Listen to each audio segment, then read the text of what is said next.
শিক্ষা ব্যবস্থাই কিন্তু একটি জাতির মেরুদণ্ড গড়ার প্রধান শক্তি।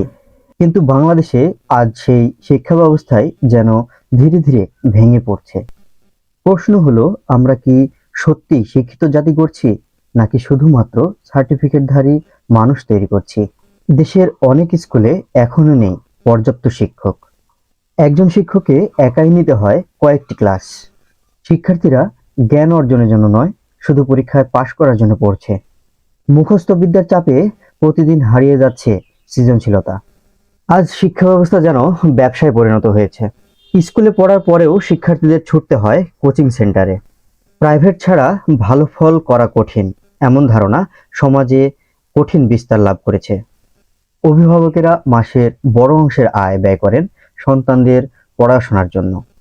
তবুও নেই নিশ্চয়তা, নেই মানসম্মত শিক্ষা। হাজার হাজার শিক্ষার্থী শুধু ডিগ্রি অর্জন করছে, কিন্তু বাস্তব দক্ষতার অভাবে চাকরি পাচ্ছেন না অনেকেই।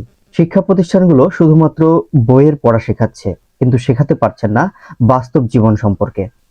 প্রযুক্তি, কর্মদক্ষতা এবং নৈতিকতারও অভাব রয়েছে।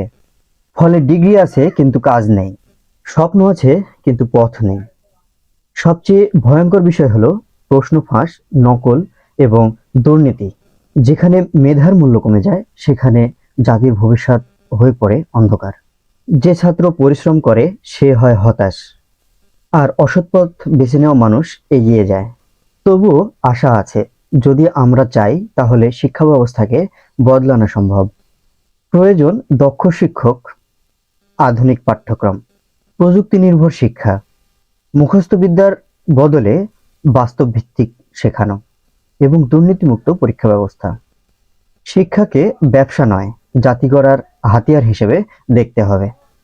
আজকের শিক্ষার্থী আগামী দিনের বাংলাদেশ। সুতরাং তাদের বাঁচাতে হলে বাঁচাতে হবে আমাদের দেশের শিক্ষা ব্যবস্থা।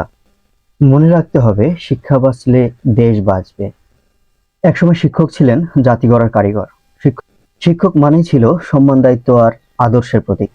কিন্তু আজ কিছু শিক্ষকের অবহেলায় সেই মহান পেশাও হচ্ছে প্রশ্নবিদ্ধ।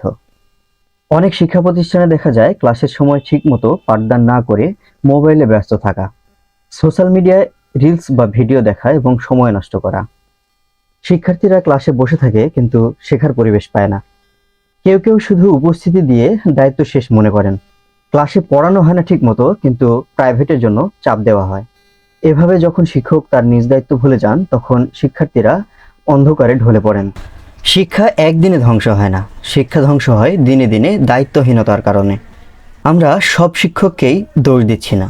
আজও অনেক ভালো শিক্ষক আছেন যারা নিষ্ঠার সঙ্গে পাঠদান করান, কিন্তু যারা দায়িত্বে অবহেলা করছেন তাদের কারণে পুরো জাতি ক্ষতিগ্রস্ত হচ্ছে। শিক্ষক যদি জাগে, শিক্ষা আবার জাগবে।